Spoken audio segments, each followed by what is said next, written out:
ကျွန်တော်ရန်နိုင်ဝင်းမှာဒီနေ့တော့ခရိယန်တွေရဲ့တီလအကြောင်းလေးကိုနည်းနည်းပြောပြချင်ပါတယ်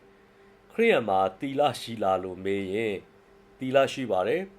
တီလဆိုတာလူတစ်ယောက်ရဲ့ယုံကြည်ခြင်းကနေဖြစ်ပေါ်လာတဲ့ကိုကျင့်တရားဖြစ်ပါတယ်ဒါကြောင့်သူ့ရဲ့တီလကိုကြည့်ပြီးမှသူဘာယုံလဲဆိုတာကိုကျွန်တော်တို့တွေ့နိုင်ပါလိမ့်မယ်ဒါကြောင့်မလို့တီလကိုကျွန်တော်တို့စဉ်းစားတဲ့အခါမှာလဲတီလဆိုတာလူတစ်ယောက်ရဲ့ကိုကျင့်တရားကိုကျင့်တရားလို့ပြောရင်အစိုးဘက်ကိုသွားတဲ့အရာမဟုတ်ဘဲနဲ့အကောင်းဘက်ကိုသွားတဲ့အရာဖြစ်တယ်ဆိုတာကိုကျွန်တော်တို့တွေ့ရတယ်။ဒါကြောင့်မလို့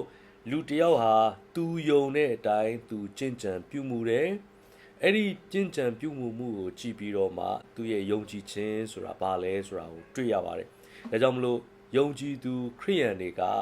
သီလရှိရမှာဖြစ်ပါတယ်။ယုံနေဆိုရင်ပေါ့။အဲ့တော့သီလမှာလဲသူကနှစ်ပိုင်းကျွန်တော်တို့ခွဲခြားလို့ရပါတယ်ပြည့်ညတ်တော်10ပါးကိုကြည့်ရင်ပထမတစ်ပိုင်းကဖျားနဲ့လူနဲ့ကြားတဲ့ကဆက်ဆံရေးအပိုင်းဒုတိယတစ်ပိုင်းကလူချင်းဆက်ဆံတဲ့အပိုင်းဖြစ်ပါတယ်ဒါကြောင့်သီလလို့ပြောရင်ကျွန်တော်တို့ကဖျားနဲ့ဘယ်လိုဆက်ဆံရမလဲဆိုတော့ဖျားနဲ့ကိုယ်နဲ့ကြားတဲ့ကထားရမယ်သီလရဲ့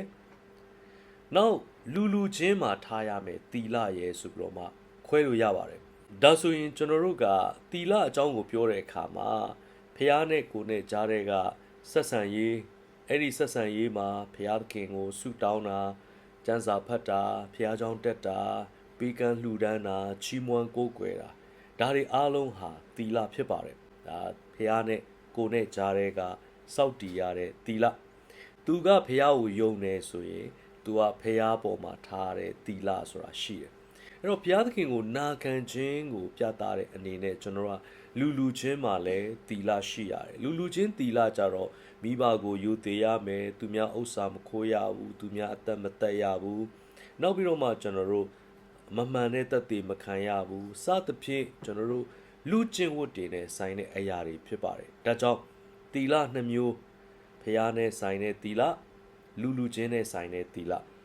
ယုံကြည်ခြင်းကိုပြသတဲ့နေရာမှာကျွန်တော်ရဲ့သီလကအရေးကြီးတယ်ဆိုတာကိုနားလည်စေချင်ပါတယ်ဖျာရှင်ကောင်းကြီးပေးပါစေ။